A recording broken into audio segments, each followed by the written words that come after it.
Artem Supa, Vladislav Ryshkov nummer 13, Alexander Kokorin nummer 14 og Alan Sagoyev nummer 18. Og Igor Kolyanov venjare tja ruska landslinjen. Og nummer 2 Tjafarion Peter Jørgensen og Rekve S. Holm nummer 3, nummer 5 Paul Johannes Justinsen, Christian Morsen efter Amivatnon Hesfer, Kristoffer Jakobsen og det var spennende å få sånn om det for å gjøre urslit. Det som jeg alltid først skal røyna i større mån til at tåra at heva bolten tar vi ena fra funnsjan, så løsner vi ikke alle togene når jeg skal renne etter innom, så er det som vi gjør det store part av dysten mot Rumænia. Og ta i til sagt så skulle vi sjå at jeg legger til at det er ikke alltid vi som bestemmer. Om så det at ofte er det åkere møselig gå. Og til det nok øyne i Atrudea. Vi tåser vi Ivan Einsson Mosalenko. Ja, her Rosa på en av veien, fann jo alle på det, Nudjaren, Prutnik, og jeg gav skåtteren på en av veien. Men det som jeg skulle si, at her vi tåser vi Ivan Einsson Mosalenko i Fyrdea, og han vant ikke at det russiske livet var ønskott hos det rumenska som var her leierkvalget. Og en troblad at det nekver utländske løygere i bestodaltene i Russland, og det gjør at nekver av snir måneden som spiller Vangelandslinjen ikke slipper frem med at.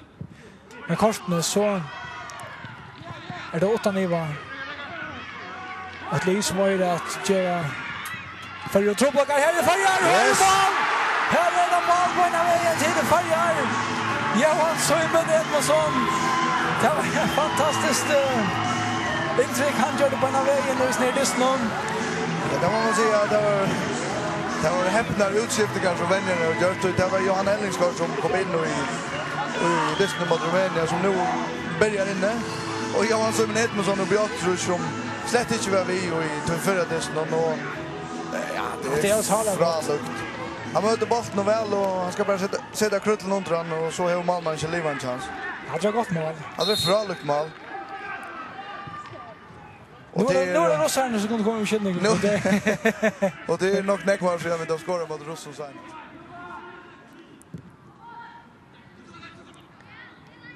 Jag ska det av Supa. Det ser tar här var några likla spelare russar med landa och alla någon nästan Prudnikov som vi nämnde och nummer 11 och Sunnar och någon. Tar jag spalt samman i Spartak Moskva. Prudnikov har också spalt några allanstister. Och så har det rösten nummer 18 som spelar mina. Så att Potke har gott skott på utanför den.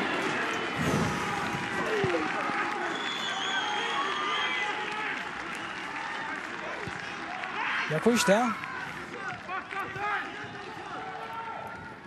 Ja, väl gott. Han skjuter benen vägen i vänstra ben. Håller mot rätt örn. Ja, så kanske de får ett sådant all upp här och så nu. Inte några bort här nu. Oj! Ja, Malmö i vast. Ska han färra, ska han stanta och han fär. Nej, det är nu ombestämmer han sig. Oj.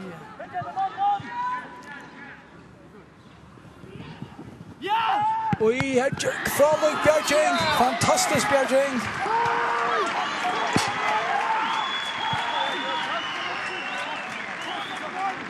Där hade Prudnikov som Nekvarskojas mannen. Så går Evander rättlig vant i affär här. Oj, Björkan!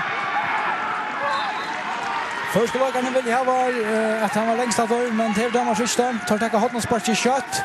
Så skulle förrän komma på plats. Oj!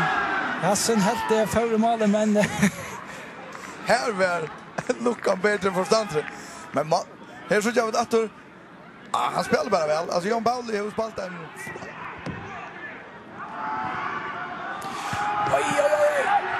Oj, för spark. Vad ska det här? Nu vaktar stansen nu. Jag har alltid att oj, just nu skallar jag en åt det kan också vara sportsligt det från. Ja, Rosa är dåligt frustrerad.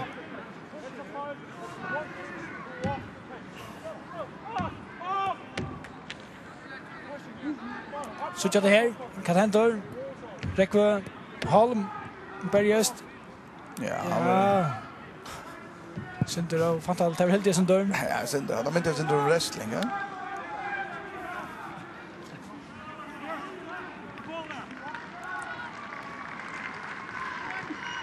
Speklet. Rossar i Kjavalaben. Kokoren. Han är fröjer vänster. Väl tackla. Oj, Gabriel och jag pallar.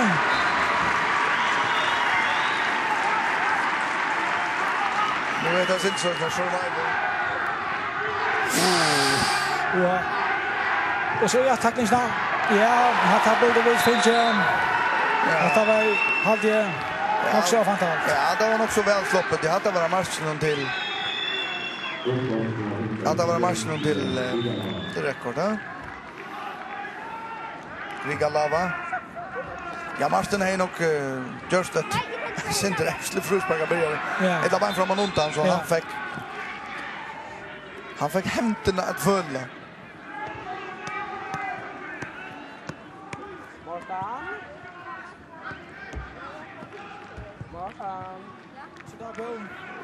Och nu alltid domaren bara ska fittla sig lunken ner och ska blåsa så haft det har ju slukat norrla. Flyttar nu. Ja, här flyttar han. Förgar har vunnit 1-0 av Ruslanden. En man på 1-0 av färren. Johan Sundman Edmundsson. Och ett fantastiskt flott urslut av Tommy Försko och Angel Lagaron. Vad man måste säga är... Ja, jag vet inte om det är en sensation. Själva det där. Alltså, vi vinner mot Reinare Staucho i fotbollen. Så själva det är en sensation. Här var det ju landslig. Så möter vi spelare som andra får spela och högsta stöd här som de kommer. Och här kommer alltså förskollagare ner och tacka Askvarnen för stolen. Och mitt Askvarnen är det första allansliga. Så detta sätter kanske... Ja, men det som det är geist ju är som tittar först och allansligslagarna i morgon kanske. Själva det är allanslig fotboll till Lutzen Jarvis, men det är ju en landslig en för vuxna att ha bättre. Men det är allanslig kan man nu i isen. Vi får ju en annan mot Estruch för inte långa dusen. Här var det möjligt väl mot Serbien och så framvis. Och Italien och Skottland. Så det är bara flott och det är ursligt av kan man säga